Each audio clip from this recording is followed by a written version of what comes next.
بسم الله الرحمن الرحيم. غادي نتعرفوا وصفة فعالة وصحية فيها الكثير من الفوائد، خاصة للجهاز التنفسي، الناس اللي كيعانيوا من السعال والكحة خصوصا في هذا الفصل البارد. غادي نحتاجوا اللفت، هذا النوع ديال اللفت من الأفضل. اللفت كل جميع الأنواع مفيدة، غير نحتاجوا لهذا أفضل.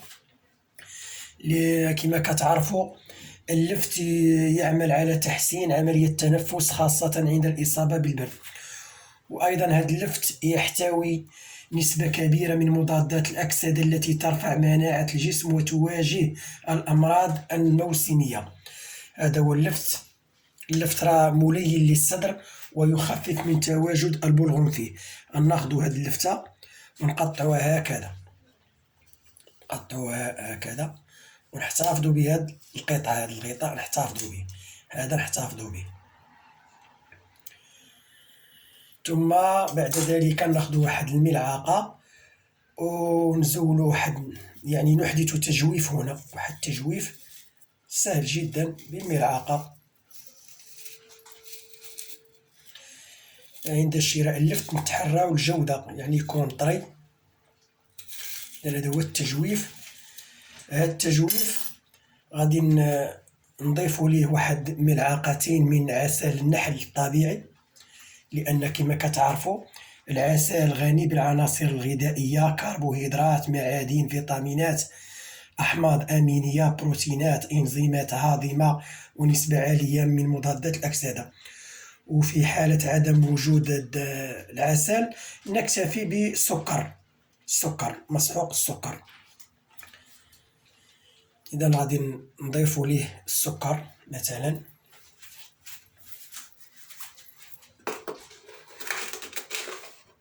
نملأ هذاك التجويف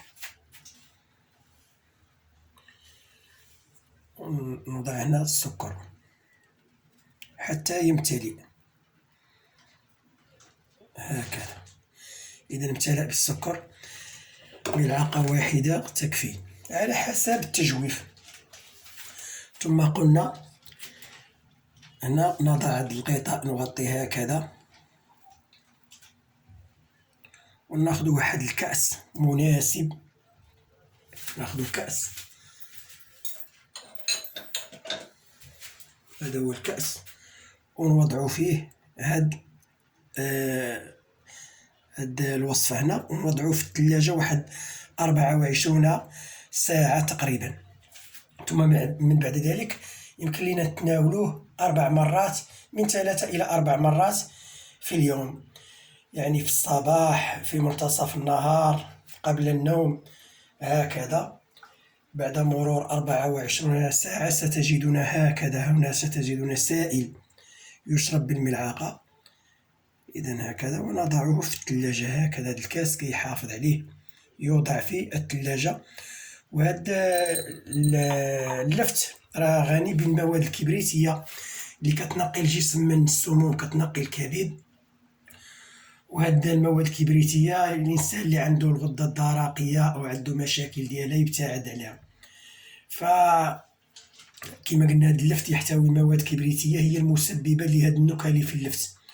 والناس اللي كيتبعوا واحد نظام حمية، يعني الرجيم، راه مزيان ليهم اللفت. اللفت راه من الخضروات التي يجب أن تكون حاضرة يوميا في المائدة. مثلا اللفت، مثلا التمر، زيت الزيتون، العسل، الكثير من الأشياء يجب أن تكون حاضرة. وصلى الله وسلم وبارك على سيدنا محمد وآله وصحبه.